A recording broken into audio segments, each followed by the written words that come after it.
মোৰ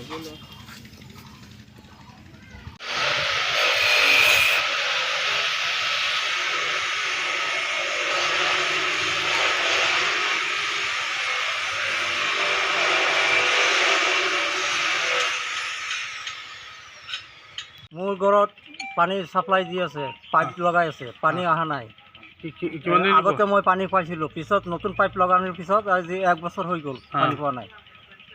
এনেকৈ আমি কলৰ পানী টিপকলৰ পানী খাব লাগে। আপোনালোকৰ নল লগোৱা আছে? হয়, নল লগোৱা আছে, কিন্তু পানী নাই। পানী নাই, নল আছে, পানী নাই। পানী নাই। আপোনাৰ কোনখন গাঁও কোনখন? কদমনি পাতাৰ 8 নম্বৰ জুৰিয়া গাঁও পঞ্চায়ত। গাঁওখন আপোনাৰ নাম? আব্দুল মুতালিফ।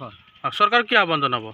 চৰকাৰক কি ক'ব এই ক্ষেত্ৰত পানী পোৱা নাই? পানীটো আমাৰ লাগে, বিশুদ্ধ খোৱা পানী লাগে। বিশুদ্ধ পানী লাগে। কি হৈছে কওকচোন? ইয়াত পানীৰ হেৰি কৰিছে যে আমাৰ নালটো দিলে পানীটো আমি পোৱা নাই এতিয়ালৈকে। কিমান দিন ধৰি পানী পোৱা নাই? 8 মাহ হৈ গ'ল নেকি আছে। কিমান দিন এনে বনোৱা কিমান দিন হৈছে এইটো? হেৰিটো পাইপলাইনটো 1.5 বছৰমান হৈ গৈছে। কিছুদিন পানী দিছিল নেকি? কিছুদিন দিছিলে আগতে, সেইটো স্কিম বেলেগ আছিল নেকি। এইটো পাইপটো অলপ মিহি আছিলে, বগা পাইপটো আছিলে। হয়, বগা আছিলে। পিছত ক'লা পাইপটো দিলে, এইটো অলপ মোটা। তাৰপিছৰ পৰা আৰু পানী পোৱা নাই। কি আহ্বান জনাব চৰকাৰক এই ক্ষেত্ৰত? চৰকাৰক কি আহ্বান জনাব? কোটি কোটি টকা দি পেলাই চৰকাৰে স্কিমটো দিলে, পানীৰ কাৰণে দিলে, বিশুদ্ধ পানী খোৱাৰ কাৰণে দিলে পাব্লিকক। আমি পোৱা নাই। এইটো তো কি ব্যৱস্থা আছে, সেইটো আমাৰ পানীটো লাগে, মানে বিশুদ্ধ খোৱা পানী লাগে। বিশুদ্ধ পানীটো লাগে আমাৰ। নাল দি থৈ গৈছে কিন্তু পানী পোৱা নাই। কদমনি টাউন, জুৰিয়া কদমনি টাউন, জুৰিয়া গাঁও পঞ্চায়ত ন? গাঁও পঞ্চায়ত। কি হৈছে আপোনাৰ জল জীৱনৰ যিটো বিশুদ্ধ খোৱা পানীৰ ব্যৱস্থা, আপোনাৰ নাল আছে কিন্তু মোটামুটি 4-5 মাহ ধৰি আমি পানী পোৱা নাই, পানী নাহে।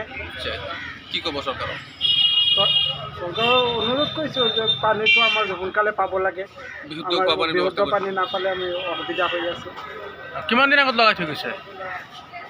হৈ গ'ল 4-5 মাহ। মানে লগোৱা কিমান দিন হৈছে? লগোৱা হৈছে 7-8 মাহ হৈছিল। মানে 2-3 মাহ আপোনালোক পানী পাইছিলে? তাৰপিছত পাইছিলোঁ, পিছত বন্ধ হৈ গ'ল। ৰাস্তাৰ কাম চলি আছে, তেনেকুৱা কৰি পেলাই এতিয়া 5-6 মাহ ধৰি বন্ধ। আপোনাৰ ঘৰৰ সন্মুখত যিটো জল জীৱন আঁচনিৰ নল লগোৱা হৈছে, পানী পাইছেনে? নাই, পানী পোৱা নাই। কিমান দিন ধৰি এনেকৈ পৰি আছে? 7-8 মাহ হ'ব নল লগাইছে। নল লগা আৰু বহুত দিন হৈছে, কিন্তু 7-8 মাহ হ'ব আমি পানী পোৱা নাই, বন্ধ হৈ আছে। চৰকাৰক কি দাবী জানো? বিশুদ্ধ খোৱা পানীৰ ব্যৱস্থাৰ আমাৰ বহুত অসুবিধা, আমি এতিয়া পানী কিনি খাব লাগে। পানীৰ পৰা বহুত বেমাৰৰ সৃষ্টি হয় বহুত, আৰু আমাৰ এইফালৰ পানীটো বেয়া, বিশুদ্ধ পানী আমি খাব নোৱাৰোঁ। নল আছে কিন্তু পানী নাই। নল আছে, পানী নাই। আজি প্ৰায় 7-8 মাহ ওপৰতে হ'ব, কম নহয়। কিন্তু পানীৰ ব্যৱস্থা কৰা নাই। ব্যৱস্থা নাই। আমি জুৰিয়া গাঁও পঞ্চায়তৰ অধীনতে আছোঁ, 4 নম্বৰ ৱাৰ্ড, কদমনি টাউন।